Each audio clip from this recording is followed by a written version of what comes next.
Hoje a Supercopa a gente vendo do Flamengo, os caras começaram a trocar, se pudesse trocar 11, ia continuar o mesmo nível. Ah, isso sim. Então, o cara do Inter tá olhando, ele assiste o jogo, com certeza hoje estava olhando o jogo, e aí os caras começam a falar, caramba, vai sair o Plata, vai entrar o Cebolinha. Saiu o Jorginho, entrou outro. Cara, hoje em dia, isso mudou um pouco, mudou. Porque, na verdade, tipo, cara, se os caras que estão no Flamengo, com um absurdo de investimento, um respeita o outro, cara, não tem porquê a gente no Inter aqui, o cara não se sentir importante dentro de um elenco que é enxuto, que sabe que vai jogar. Chega uma hora que vai jogar, diferente do Flamengo. E, cara, tu imagina administrar um Flamengo como o Felipe Luiz administra.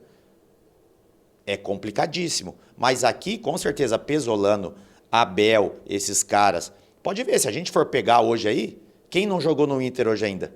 Hoje, na temporada? Só os caras que estão lesionados. Estão lesionados. Só os que estão lesionados. É ou um gurizinho e outro, né? Mas aí É tu o Alan não vai Rodrigues botar... só. Não, tu pega o Pedro Cauã. E o Richard. O Pedro Cauã não jogou. Tá, não. Os guris da base, Eu digo sim. assim, os guris da tipo base, assim, mas assim, esses praticamente dos cascudos, 95%. Todo mundo jogou. Só falta o Alan Rodrigues. É isso aí. Então, tipo, todo mundo jogou. Então, os caras já estão vendo que o treinador ele está inserindo todos. Mas ele vai definir na cabeça dele o time titular. Mas o Pesolano, em todos os clubes, Pachuca, Cruzeiro, Valladolid, Watford, é Watford, né? Vocês podem pesquisar isso. Ele tem como cultura de gerenciar o elenco, e também tem a ver com a filosofia de jogar com intensidade, de mudar bastante os jogadores. Ele não é aquele cara que fica preso à mesma escalação assim ad eterno. Foi assim em todos esses clubes. Nem é possível isso por causa da nossa questão de calendário, né? Até isso antigamente se fixava quem era titular e quem era reserva, muito pela questão de calendário. A quantidade de jogos não chegava a 80 numa temporada. E aí permitia essa continuidade maior. Ele é Hoje daqueles assim que... Como é que é, Bolívar? Tem uns caras, tem uns treinadores que têm esse conceito. Eles não trabalham com 11 titulares, eles trabalham com 16 titulares. Isso aí. É né? isso aí. E o Pesolano é desses. E se a gente for pegar, de jogadores do Inter, é praticamente isso. Uhum. Jogadores que a gente vai falar, se colocar para jogar, vai dar conta do recado e vai manter o nível.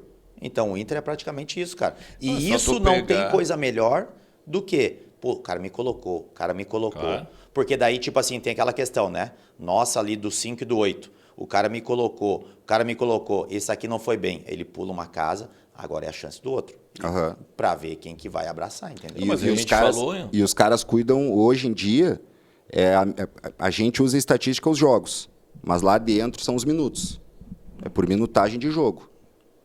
Que às vezes o cara, por exemplo, pensa, um cara entrou 3 jogos seguidos, mas a soma dos 3 jogos dá 35 minutos. Uhum. Aí tem um outro que entrou um jogo e fez 90.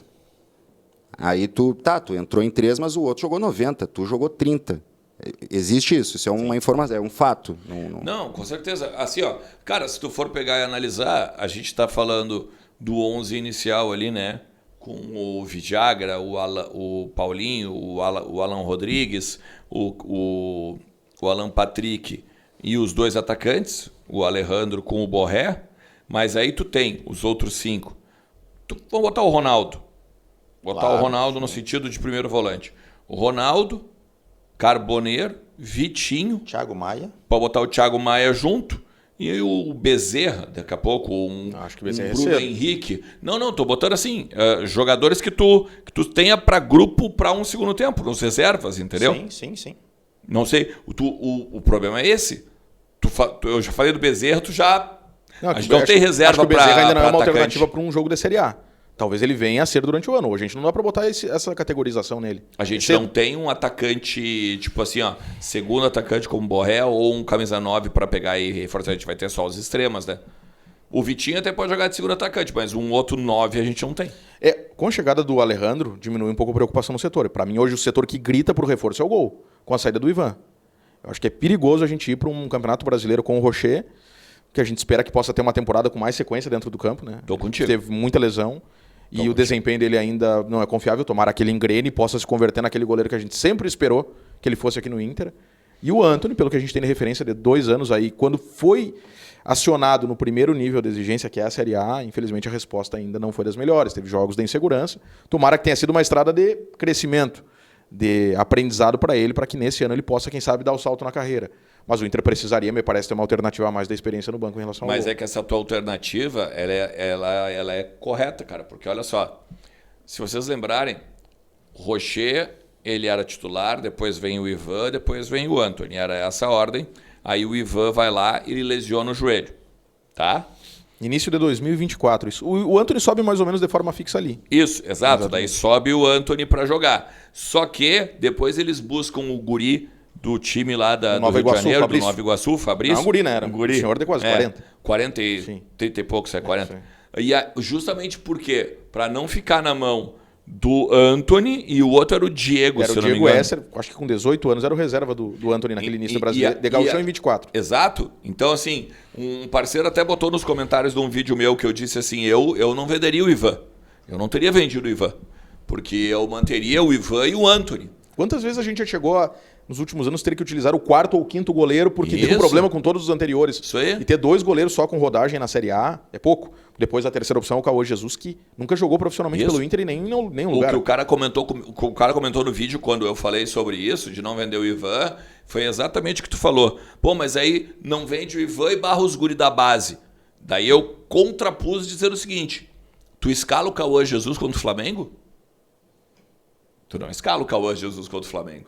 Tu não escala. Tu não vai ter medo de escalar o Cauã Jesus contra o Palmeiras? Hoje a gente tem porque não conhece. Pode ser que ele entre, Não. feche o gol, seja o grande O goleiro do Alisson, Inter pro ano. eu sei Novo que Alisson 2.0. né, exato. Não, porque tem que guardar as proporções mesmo, porque o Alisson é extra classe. Mas, querendo ou não, o Alisson teve a chance dele assim, né? Dida, e aí vai indo um atrás do outro, quando vê todos os principais estavam lesionados, ele abraça e já era. O resto é história. Mas, vamos lá, né, gurizada? A gente olhava mas o que tu tinha de informação, por exemplo, do Alisson, era muito mais promissor do que tu tem do Cauã Jesus hoje. Era um goleiro que vinha jogando. O Cauã já está compondo o primeiro time sem jogar tanto na base. Ele até faz alguns jogos no segundo semestre do ano passado na Copa FGF com o time sub-20, mas é um goleiro que já, de base, ele já não é mais há algum tempo, né? Ele é terceira, quarta opção do primeiro time já há 2 anos. Né?